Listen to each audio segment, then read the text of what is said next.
Namo Sang Hyang Adibudaya, Namo Buddhaya. Pada kesempatan ini saya ingin membahas tentang Buddha Amitabha. Seperti Buddha Sakyamuni menggambarkan Buddha Amitabha kepada Ananda. Ananda ini adalah salah satu murid terdekat Sang Buddha. Beliau mengatakan cahaya yang memancar dari Buddha Amitabha adalah yang paling berkilau dan beliau tiada bandingnya. Sebagai penghormatan kita menyebutnya Buddha Cahaya Nirhingga, Buddha Cahaya Nirukur, Buddha Cahaya Nirbatas, Buddha Cahaya Nirungkap, dan Buddha yang cahayanya lebih terang dibandingkan dengan mentari dan rembulan. Siapapun yang terberkahi cahaya ini akan menikmati hidup yang tenang dan damai, bebas dari keputusasaan, dan akan mencapai pencerahan di akhir hayatnya di bumi ini. Cahaya Amitabha Buddha dengan keagungan meliputi segenap semesta. Bukan saja aku memuji cahayanya, namun aku juga memujinya. Siapapun juga yang menerima berkah cahaya agungnya, seandainya ia memujanya siang dan malam, tiada henti-hentinya, dengan keyakinan dan ketulusan dalam hatinya, ia pasti akan terlahir kembali di surganya yang disebut tanah suci. Bahkan seandainya aku memuji kebesaran Amitabha siang dan malam, sekalipun tidak mungkin aku bisa melukiskan beliau dengan baik. Siapakah Buddha Amitabha itu? Menurut sutra-sutra Mahayana, beliau dulunya adalah seorang raja. Setelah melepaskan kerajaannya, beliau menjadi biksu yang bernama Dharmakara, yang berarti harta karun Dharma. Ia terinspirasi oleh ajaran Buddha pada masa itu, yaitu Buddha Lukeswara Raja, yang pada banyak kurun waktu tak terhingga dahulu pernah mengajarkannya jalan menuju pencerahan sempurna. Dharmakara lalu membuat 48 sumpah agung untuk menyelamatkan semua makhluk.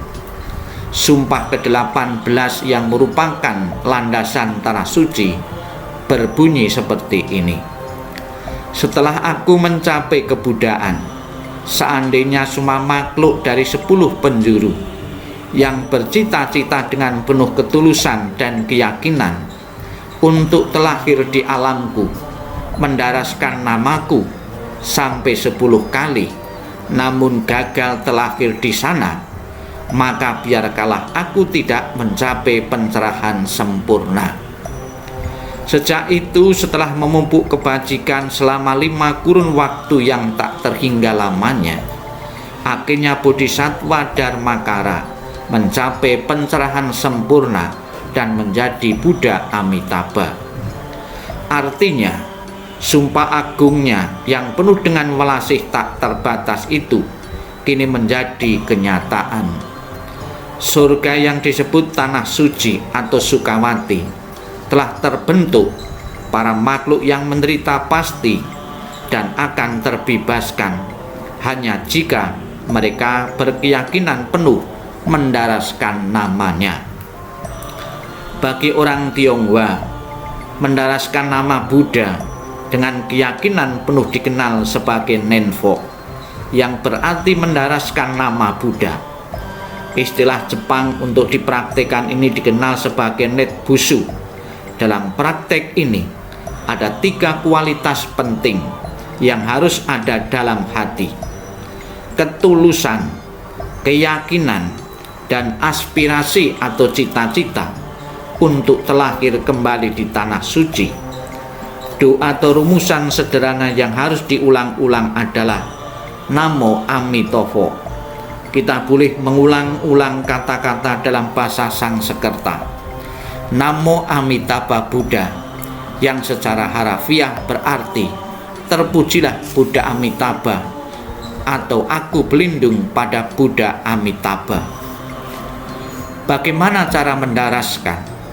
Saat melafal mendaraskan nama Buddha atau Nenfo, penting kiranya untuk duduk dengan benar, dengan hati terpusat, penuh keyakinan, serta tekad kuat untuk terlahir kembali di tanah suci Amitabha.